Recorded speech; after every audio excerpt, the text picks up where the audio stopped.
morning. Welcome to the Los Angeles World Affairs Council and Town Hall. I'm McCleary, President and CEO, and it's my great pleasure to welcome you to today's program.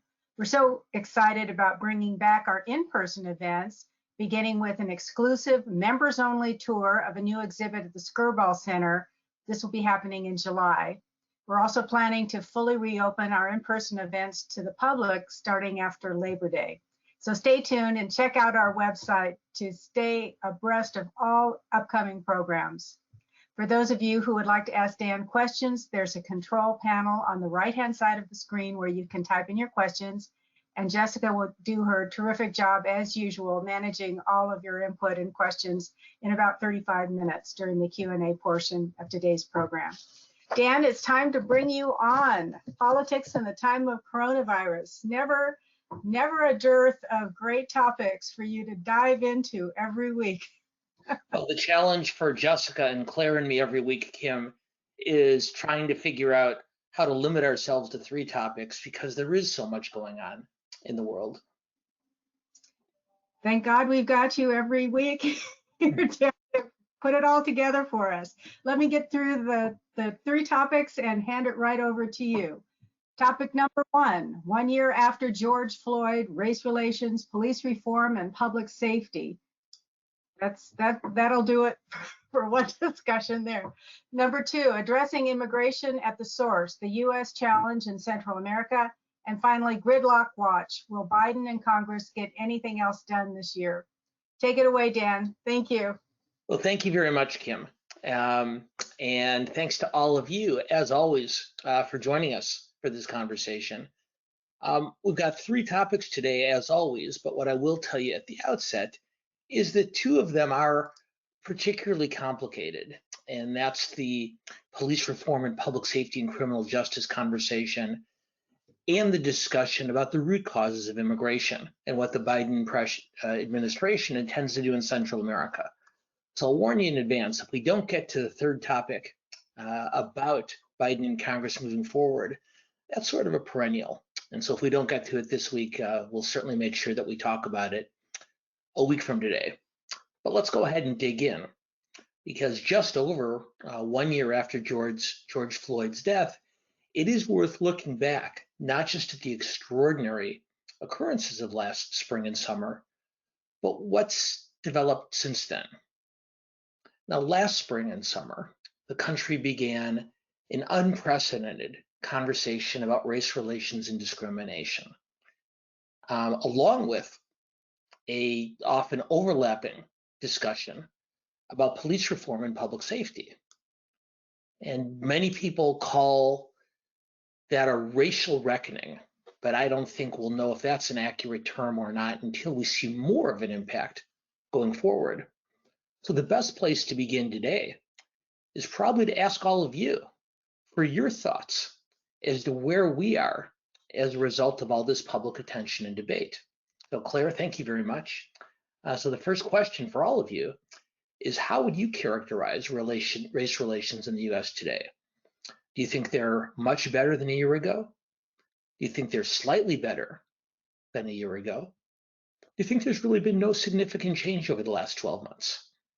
Or alternatively, do you think that race relations are slightly worse than they were in the spring of 2020? Or finally, do you think that they've become much worse over the course of the last 12 months? Let's see what our group has to say, Claire. Well, very interesting. 37% say slightly better than 1 year ago, but interestingly, a full third, 1/3, 33% of you say there's been no significant change at all. So if we do a little bit of math, we'll see that 41% of you think things are better, either slightly or much better, and the 25% of you think things are worse, slightly or much worse. So it looks like the consensus of the group is measured progress, but emphasis on measured progress. Now, we do know that the number of hate crimes in the US has increased over the past year. And it's also worth noting that one of the only bills that Congress has passed so far in 2021 with bipartisan support was designed to address that growing number of hate crimes. But the pitched fight in Congress, which we've talked about before, is over police reform. And it does appear that the principals in those negotiations, Democratic Representative Karen Bass of Los Angeles and Republican Senator Tim Scott of South Carolina, are still making significant but slow progress. So a quick update on where they are on the George Floyd Act. The two parties have come to agreement that the bill should call for a prohibition of chokeholds and no-knock search warrants at the federal level. They've agreed that the bill would also tie federal funding for state and local law enforcement for banning those practices. The bill would also make it easier to prosecute police, and it would create a national database for police misconduct. So what's left? The chief sticking point is still, as we talked about when we discussed this some weeks ago, the chief sticking point on the George Floyd Act is still on the topic of qualified immunity. And qualified immunity, as I think you remember, shields police officers and actually most government employees from most civil lawsuits. Now, Democrats have called to roll back qualified immunity in order to hold police officers more accountable for using excessive force.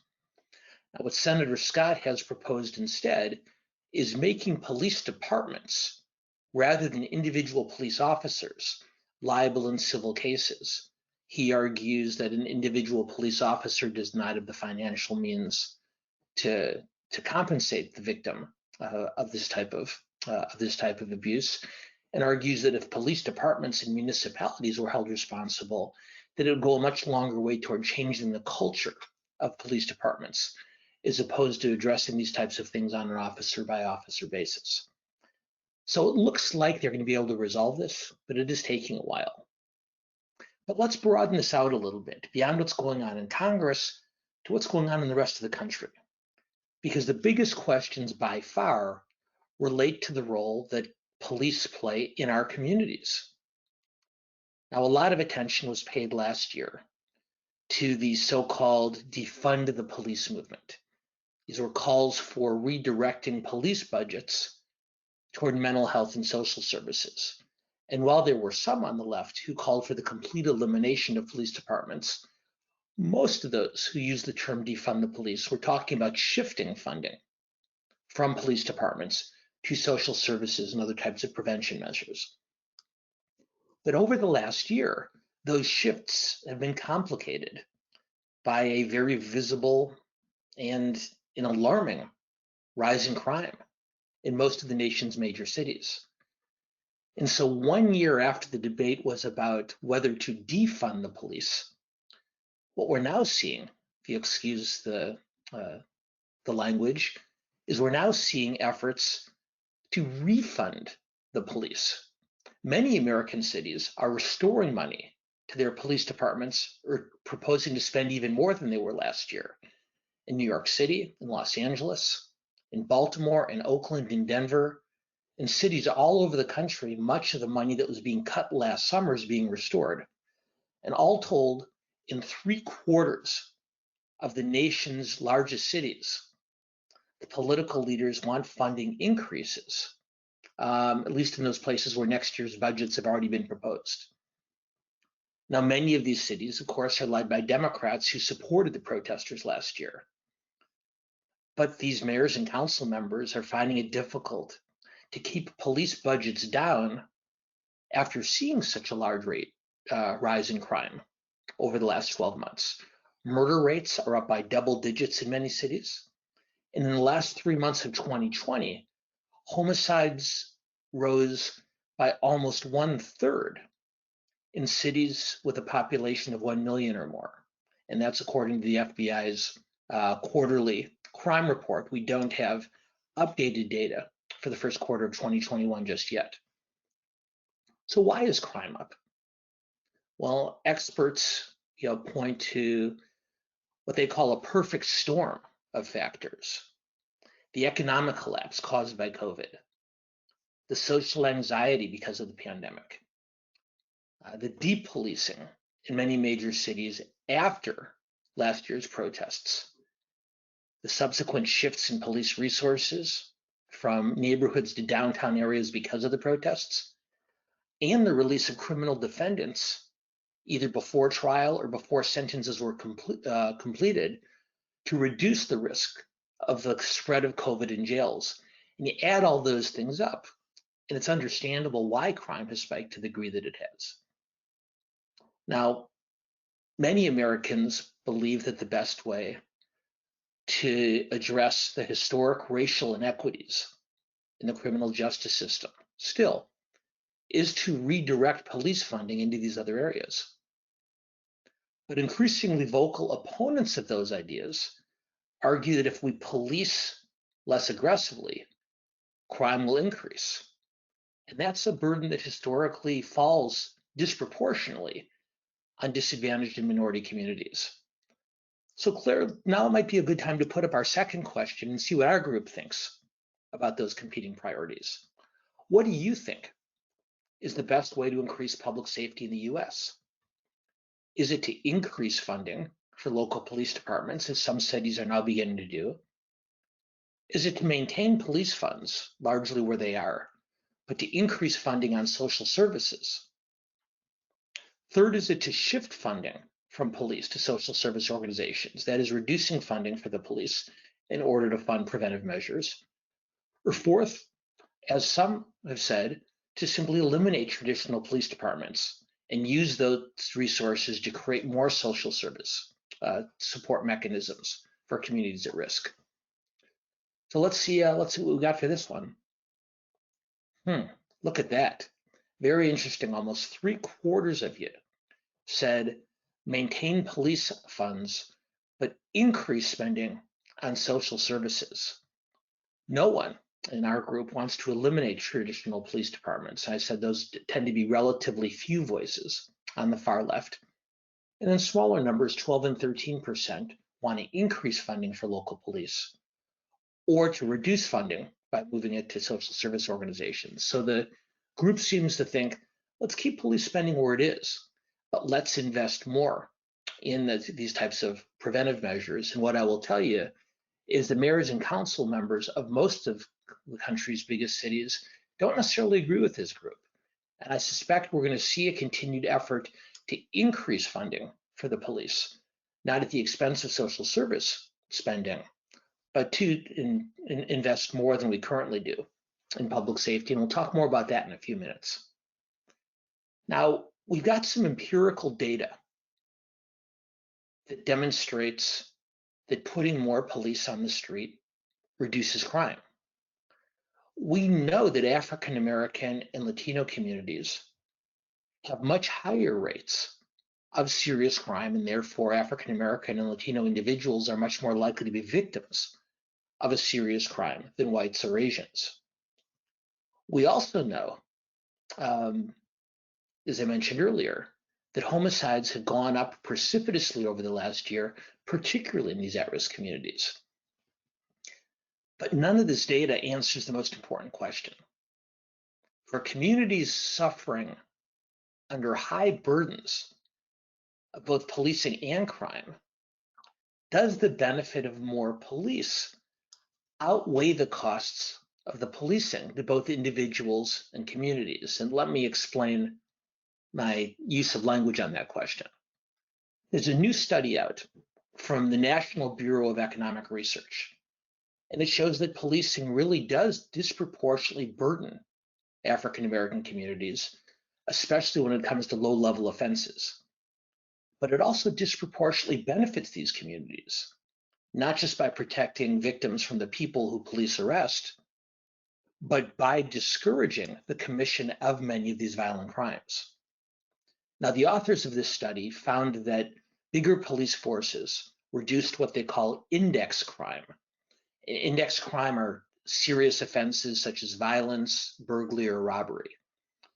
Depending on the exact model, they found that hiring somewhere between 10 and 17 new officers averted one homicide a year. And as the opponents of the defund police movement have suggested, this does disproportionately benefit African American and other minority communities. And in fact, they say that the effects are approximately twice as large for African American victims. But as I mentioned a moment ago, there are real costs to these communities too. While arrests for these serious index crimes do go down with extra police, the study also found that each additional officer hired made between 7 and 22 additional arrests for lower level quality of life offenses, things like liquor law violations and drug possession. And as you might guess, arrests for those crimes specifically were 3 times higher among African American community members.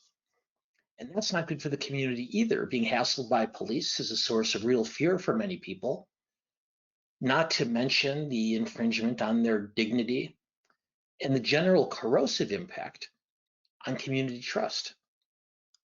So the challenge then is whether we can find some ways to beef up the police presence in vulnerable communities, because we do see a reduction in homicide in these so-called index crimes. But how do you do that without creating a more confrontational environment in these communities? That's where better training and accountability and higher salaries to attract and retain top quality officers becomes even more important. But that costs money, which makes the discussion even more complicated. And we'll certainly come back to this discussion again in the future. Let's move on to the second topic, and that's how to deal with Central America. So let's talk about immigration for a few minutes. In the early 2010s, about 10 years ago or so, the makeup of the migrant population at the US-Mexico border shifted from predominantly Mexican individuals and families to much larger numbers of families and children from Central America. Now, Biden made it clear from the beginning of his term that he believed, with I think ample justification, that one of the most important ways to reduce the flow of undocumented immigrants into the US is to convince more residents of Central American countries that they should feel comfortable remaining in their homelands. That means creating jobs, fighting crime and corruption, promoting democracy, and taking other steps to improve the lives of the people who live in these countries. And Biden has appointed Vice President Harris to oversee these efforts for the administration. Now, Secretary of State Anthony Blinken is in Central America this week. He's there today. Vice President Harris is going later this month, looking for leaders in these countries to partner with in the region known as the Northern Triangle. And the problem in this region is there aren't a lot of options for partners. Now, this administration has been at odds with the governments of the 3 Northern Triangle states, El Salvador, Honduras, and Guatemala. They are the source of a substantial proportion of the migrants trying to enter the United States. But sending money to Central America is complicated. And last week, Congress released a State Department list of 16 current and former senior politicians from those 3 Northern Triangle states that it's found to be either corrupt or involved in narcotics trafficking. That list includes the chief of the cabinet, the president of El Salvador. It includes current and former Honduran and Guatemalan lawmakers. The president of Honduras is currently under federal investigation in the United States on drug trafficking allegations. His brother was sentenced to life in prison on cocaine trafficking charges by a federal court in New York earlier this spring. And court documents in that case indicate that the brother's drug proceeds had financed the president's re-election campaign in Honduras. Then there are serious corruption issues in these countries too. In El Salvador, the president removed the attorney general and all members of the Supreme Court for opposing his agenda. And we're seeing a similar controversy in Guatemala, where the legislature has refused to swear in the head of the Constitutional Court, their version of the Supreme Court.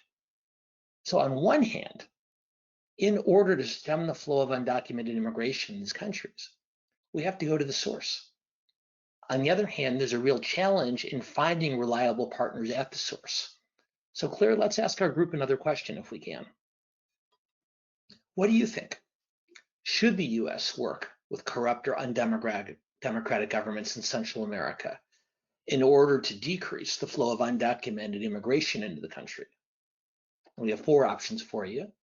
Yes, we should work with those countries. We have to deal with the root source, even if it means working with quote unquote bad actors.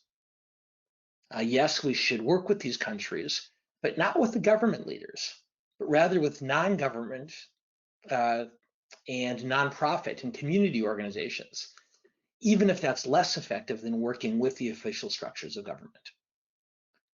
Third, no, we shouldn't, because working with undemocratic governments has only gotten the US into trouble over the years, and not only in Latin America, but in other parts of the world. Or finally, no, we shouldn't work with these countries because the real way of addressing the flow of undocumented migrants is to increase security at the US-Mexico border. So let's see what our group thinks, Claire. Look at that. 89%, excuse me, 79%, more than 3/4. Where did my math skills go? More than 3/4 of you believe that we do have to work with these countries, although more of you think we should work with the non-government and nonprofit organizations than the governments themselves, even if it's not as effective. Only 9% say we shouldn't work with these undemocratic governments, and 12% say, look, dealing with the root causes is fine, but ultimately there does need to be a stronger border presence. But almost 80% of you, almost 4 in 5, feel like we do need to work with these countries. And in that matter, you are in agreement with the president and the vice president. Now, part of Biden's Northern Triangle plan includes persuading US companies to invest in Central America. Kamala Harris met with senior executives from a dozen or so companies a couple weeks ago to encourage them to invest in creating jobs and long-term economic development. And some of these companies have already committed, MasterCard, Microsoft, Nespresso, so some pretty big players. But once again, the biggest problem is finding reliable partners in these countries with whom to work. With El Salvador and Honduras, the governments are so corrupt and so influential that even working with non-government players is a real risk. So what Harris is doing is she's leaning on Guatemala to demonstrate to other countries in the regions how these partnerships and investments can benefit them. And that's not because Guatemala doesn't have corruption. As I mentioned a moment ago, it's got plenty. But she's starting there simply because they're willing to talk about addressing corruption and undemocratic issues. And frankly, because the corruption in Guatemala isn't nearly as bad as in Honduras or El Salvador. So Harris has met, he's held a call and met virtually with the president of Guatemala, and she's met with community and justice leaders from that country. She's also spoken about this with the president of Mexico, Andrés Manuel López Obrador. But she hasn't even spoken to the leaders of Honduras and El Salvador or the civil society and NGO leaders there. So given the widespread corruption in the region, the Biden administration is trying to create a roadmap that dovetails with your suggestion that doesn't rely just on working with the country's governments. And US officials say that money would not only go to the governments and would have strict conditions to ensure it isn't misused, but of course, once again, that means it's not having nearly as far a reach or as much of an impact. So quickly before we move on, what's happened so far? Well, Harris and Blinken's talk with Guatemala has led to the following steps forward. Guatemala has agreed to increase enforcement at their borders. Guatemala's also agreed to open what they're calling migrant resource centers in their country to offer information to those who want to immigrate to the US legally. And as for next steps, we'll know more after Harris's visit to Guatemala next week, where she tours these migrant resource centers and meets with the government and nonprofit and community leaders as well. Biden knows that the flow of undocumented immigrants across the US-Mexico border isn't going to slow down unless he finds a way to make progress further south. And while dealing with non-government actors is a step in the right direction, ultimately we're not going to resolve this until we can find a way to work with the governments as well. And finally, we'll talk briefly, because this is an ongoing topic that we'll come back to in the future, about our third topic, the gridlock in Washington, and the logical question to ask, which is, are Biden and Congress going to get anything else done this year? And right away, Claire, let's ask everyone what they think. What do you think Biden and Congress will accomplish before the end of the year?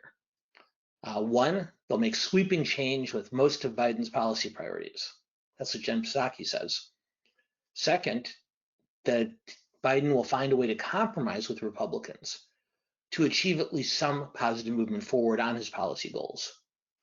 Or third, we're going to see continued gridlock and little or nothing gets done for the rest of the year, at which point we head into the midterm elections and the likelihood for progress becomes even more difficult.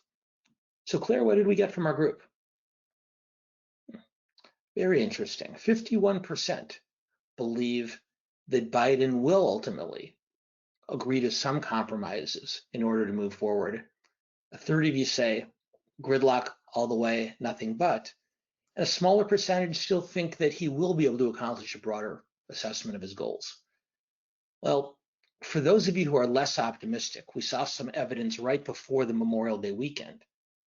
And for those of you who were not paying attention to politics and government before making your weekend plans, last week the Senate was getting ready to pass Majority Leader Schumer's China Global Competition Bill. And this is investing in technology and research and development in order to compete with China economically. Now remember, aiming to outcompete China is an area in which the two parties largely agree. But after days of haggling, the Senate couldn't pass the bill, and now they're going to try again this week. Now, the bill itself is important on its own, but it's also seen as a test by Democrats as to whether the Republicans are willing to work with them on anything. In other words, here's a largely non-controversial bill with wide bipartisan support, and the Senate still couldn't pass it. We'll see if it gets done this week, and it should, but it's going to take days to finish for reasons that have nothing to do with the underlying legislation. And so if the two parties can't pass a bill on which they agree, what are the prospects on the bills for which there are serious differences? The two parties are still very far apart on Biden's infrastructure package. And Biden's emphasis on bipartisanship is starting to come under fire from some of his fellow Democrats, most notably Senator Sanders, who want to move forward on party line votes. But of course, they don't have 50 votes for the infrastructure bill. So even if they were to be able to suspend the filibuster, they still wouldn't have enough votes to pass it. But for the 51% of you who believe there's bipartisan potential ahead, and for all of you, keep an eye on a meeting that Biden is having tomorrow with Republican Senator Shelley Moore Capito of West Virginia. She's the Republican point person on the infrastructure negotiations. And if there's a breakthrough, we're going to probably need to see some progress from that meeting. We talked earlier about the potential for progress on police reform, but we now see that the bill that would have created a commission to examine the January 6th violence in the Capitol seems out of the question. Voting reform legislation is frozen in place. And although there are negotiations taking place, there's still been almost no discussion about many of Biden's other priorities for immigration reform, for gun control, and for climate change.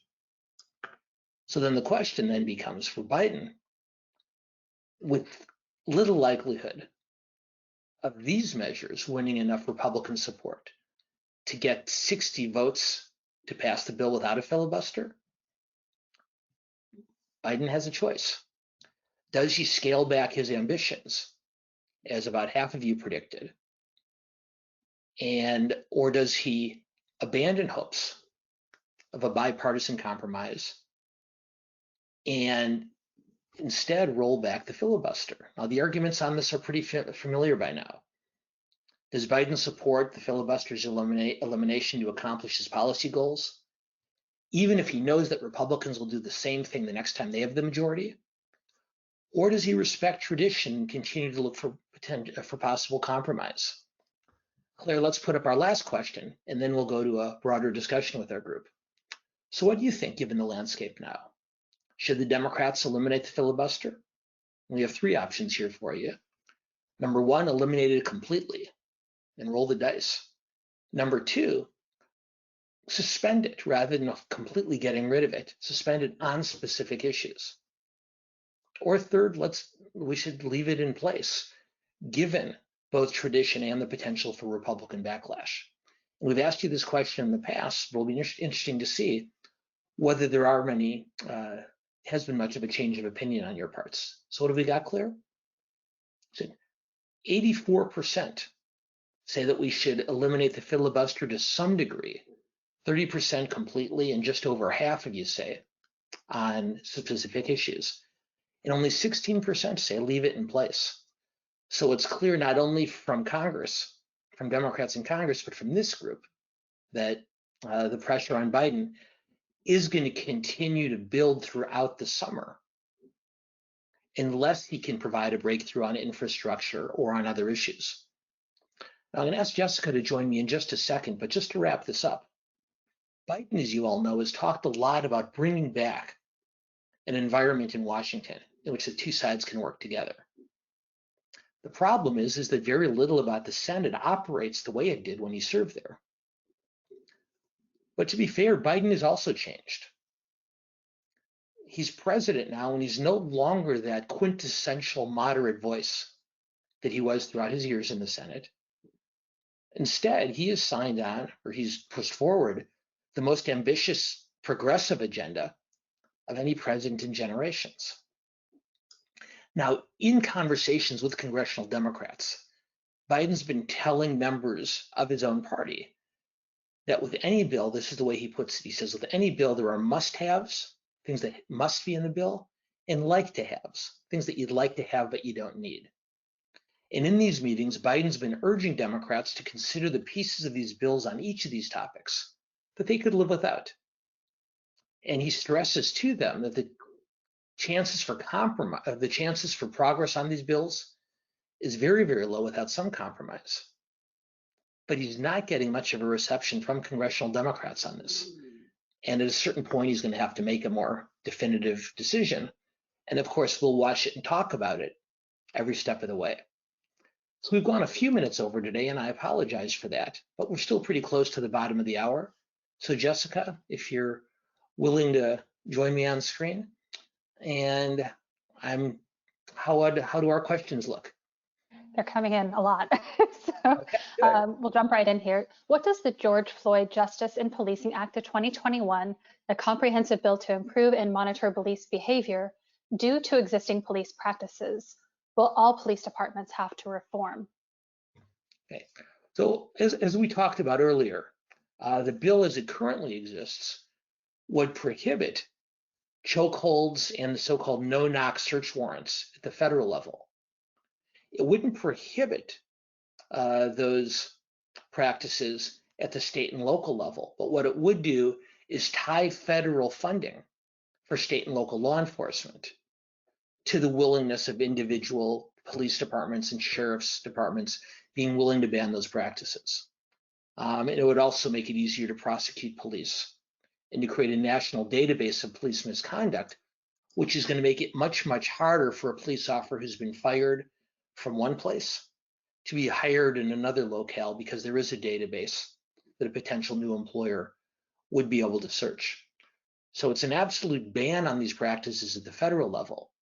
But rather than a ban, the compromise has been a very, very strong financial incentive for local and state law enforcement to abide by those bans as well. Thank you. In many police and sheriff departments in the country, more officers are expected to die from suicide than in the line of duty. How do we address police reform from the public side and from the police side? Well, for those of you who didn't read it, Maureen Dowd in the New York Times did a fascinating interview with William Bratton, the former chief of police, both in New York City and Los Angeles. And one of the things that Chief Bratton pointed out, and a number of other people have as well, is the very serious morale problems that we're seeing in local and county law enforcement over the past year. The worst of those cases, of course, are suicide, but we've also seen very large-scale resignations in many large cities. And for those who do want to maintain a police presence without getting rid of the police departments altogether, there's a real concern about the ability of these departments to recruit enough new officers to replace those who are leaving. And as I said at the close of the first segment, a lot of this is going to require better training and better pay. And because budgeting, even in a post-COVID era, is ultimately a zero-sum game, the question is do you invest further in police departments in order to improve their practices and improve the quality of the officers, even if it means not having as much money available as we would otherwise for the social service and preventive measures that many cities now also want to fund. So there aren't easy answers there, but the questioner raises a serious question, and departments across the country are going to have to figure out a way, not just to improve the quality of their officers, but to increase the morale of those who've remained on the force. Has there been any discussion among congressional negotiators dealing with police reform about changing the disciplinary process for police officers to free the process from the arbitration chokehold that hampers the imposition of discipline of police who act improperly? The discipline discussion comes in there's many aspects of it. The most important is the one that we mentioned earlier, which is the potential of filing a civil lawsuit against an officer or a department. And the possibility, in addition to those suits that are actually filed, the prospect of being able to file them creates a real discourager on individual officers. The oversight process beyond that is one that's primarily carried out at the local and county level. But once again, we're seeing elements in the George Floyd Act that create tremendous incentives for local and for county law enforcement operations to either introduce or to expand an external oversight mechanism in addition to those within the department. So it appears that those measures have been largely agreed upon, not completely, but it looks like once the qualified immunity discussion concludes, these other aspects will fall into place fairly quickly. This person says, yes, the stat that more police decreases crime. But if you look at what happened in New York in the 90s, to lower crime that is talked about a lot, there was a large increase in nonprofit organizations registered to help the population. Are people aware of this? I think people are. I think the fact that we saw so many of our own group talk about the need to fund social service and preventive measures. Some of those services are provided by the government. A large number of others, particularly, for lack of a better term, softer preventive approaches, are almost, I wouldn't say necessarily, but are preferably done by community-based organizations rather than by government. You need a complement of both in order to make this work. So once again, I think the questioner makes a really good point, which I didn't cover earlier, which is it's not just about more money to government, but it's about funding and supporting non-government community organizations to help provide an infrastructure in these neighborhoods to create a greater level of trust. Absolutely. Routine traffic stops seem to escalate into police actions. Is there a mid-level government agency that is not police to address traffic violations? There would need to be. one of the many responsibilities that currently falls to police officers, of course, is traffic enforcement. And what many cities have talked about doing is relieving police officers of that responsibility.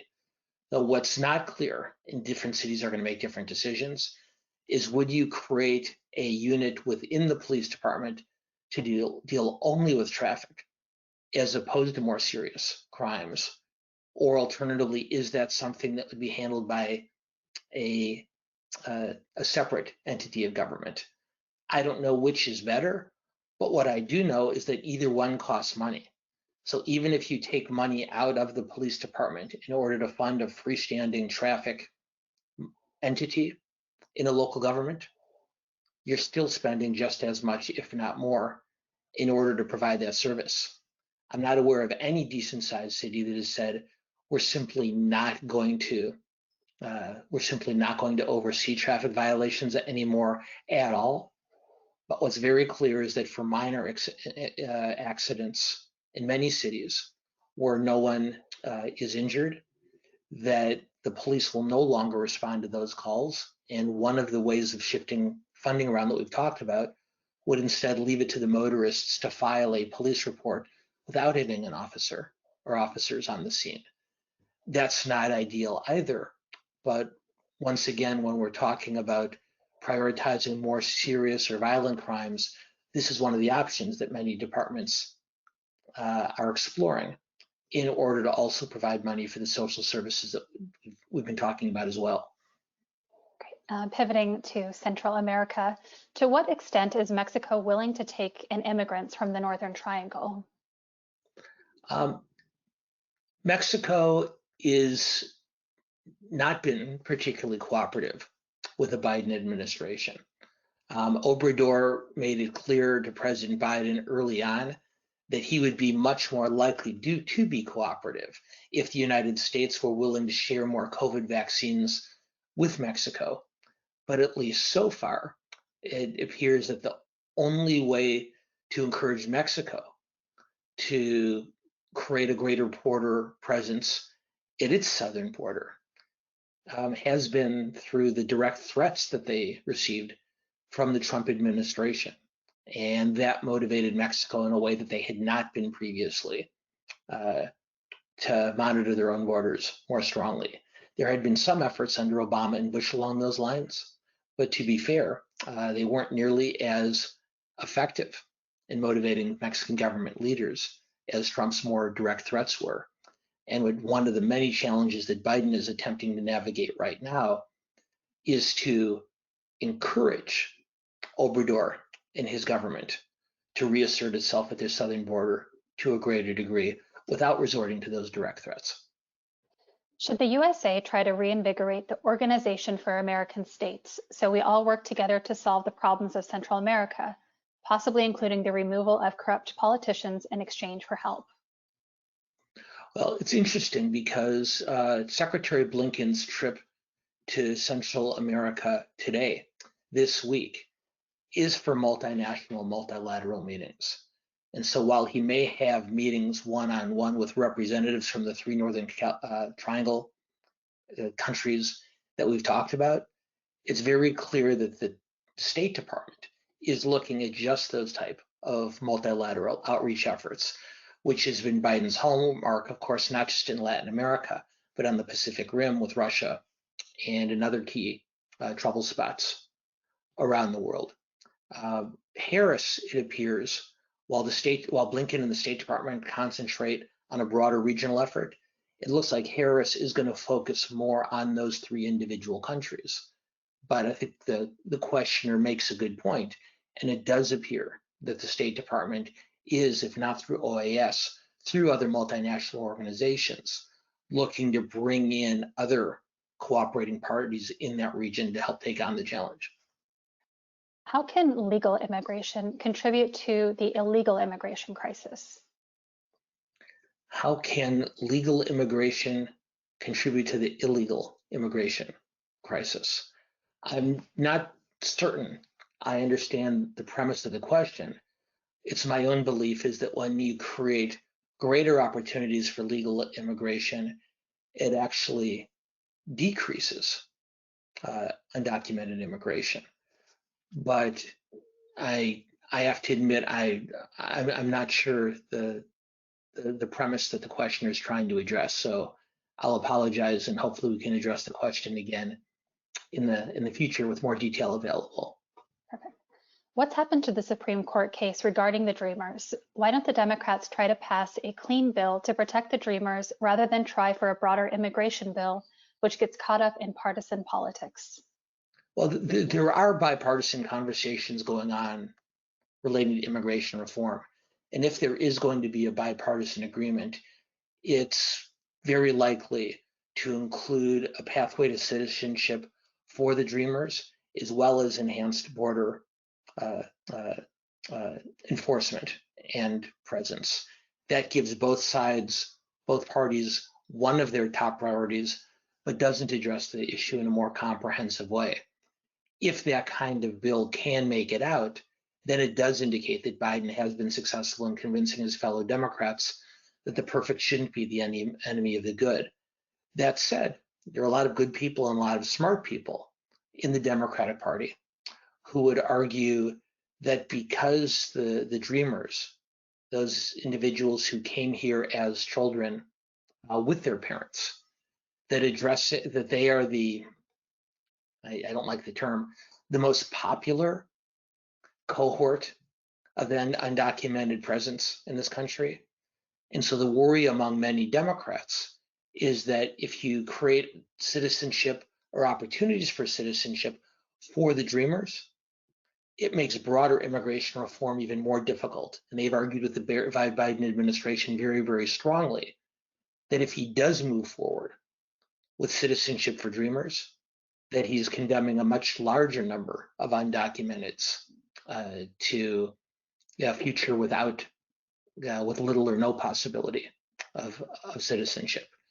So it's probably as good an example as we can find about whether Biden can convince the members of his party in Congress to compromise in order to achieve part of their goals, or if instead the pushback is strong enough that the votes aren't there for a measure like that one. Thank you. If the GOP regains control of both houses in Congress, do you think they will blow the filibuster to advance their agenda? After all, they already did it with the judicial appointments. I don't think so. At least if the filibuster is still in place at the time that they take over. It is worth noting that while the Republicans acted very, very aggressively on Obama's and Trump's Supreme Court nominations, that Mitch McConnell did warn at the time when Senate Democrats several years ago did eliminate the filibuster for all non-Supreme Court judicial appointments. McConnell said, if you do this now, it's going to come back and bite you. And while McConnell will not be Republican Senate leader forever, I think while he is leader, I think he would be reluctant to get rid of the filibuster unless the Democrats first did so. And that's the real challenge. I know most of our group said that suspending the filibuster in certain circumstances was a preferable option. But I don't know if it's possible to institute a halfway measure, because just as Harry Reid back in the day suspended the filibuster for all non-Supreme Court judicial nominations, and McConnell used that as an opportunity to expand the change even further, my guess is that if Democrats suspended the filibuster, even for just one or two pieces of legislation, that would give Republicans license to more broadly eliminate it in the future. So I don't know if there's a gray area there that's resolvable. Do you think Manchin and Sinema will come around to force the change on the filibuster, at least for voting rights? I don't know. It's very clear from their public statements that both Senator Manchin and Senator Sinema were very, very upset that Republicans would not put up the 10 votes needed to move the voting reform legislation through. That said, they've both made it very clear that they're against eliminating the filibuster. And the question is whether lack of Senate action on a bill, whether it's voting rights or something else, is enough to change their mind. Right now, it doesn't look like that, doesn't look likely, but the two of them looked very, very upset over the weekend when Republicans wouldn't put up the bill. So maybe that moved them a little bit closer. That said, it's important to point out that while Manchin and Sinema are the only two Democratic senators who've spoken out very specifically against eliminating the filibuster, there are as many as 10 Senate Democrats who've exhibited concerns about getting rid of it. And a lot of smart people in Washington believe that there's not two Democrats who are against eliminating it, that there's 10 or 12. And those other Senate Democrats are letting Manchin and Sinema take the heat for them. Because if you listen to senators like John Tester from Montana, like Maggie Hassan from New Hampshire, like Mark Warner from Virginia, and several others, you realize that while they haven't been as outspoken about it as Manchin and Sinema are, that they do have concerns about its elimination. So maybe asking the question we did a little bit earlier about whether our group thinks this filibuster ought to be eliminated or not, maybe that wasn't a fair question, because it does appear that the Democrats aren't just 2 votes away from being able to take that step, but possibly several more. How do you explain Republican opposition to a January 6th commission? Well, I've read Senator McConnell's and other Republican senators' comments on this. They believe that this is something that would harm Republicans' chances in the midterm elections next year. One of the concerns they had about the commission from the beginning is that it would not finish its work in the calendar year 2021. And if it were still at work during the election year, that would work to Republicans' detriment. There is a lot of finger pointing going on in both parties, on both sides about this right now. Republican Senator Susan Collins of Maine thought that she had forged an agreement to take care of many of these concerns. Another previous point of objection that Republicans had offered is that they were not going to have a role in selecting the staff for this commission. Collins was able to negotiate an arrangement in which Republicans and Democrats would appoint staff jointly. She was able to negotiate a compromise in which the commission would finish its work by December 31st of this year. But then she, on the floor of the Senate as the vote was taking place, became very, very angry, outraged in a way that we don't often see Susan Collins, at Chuck Schumer, the Democratic Senate Majority Leader, because she didn't feel like he moved that bill forward in good faith.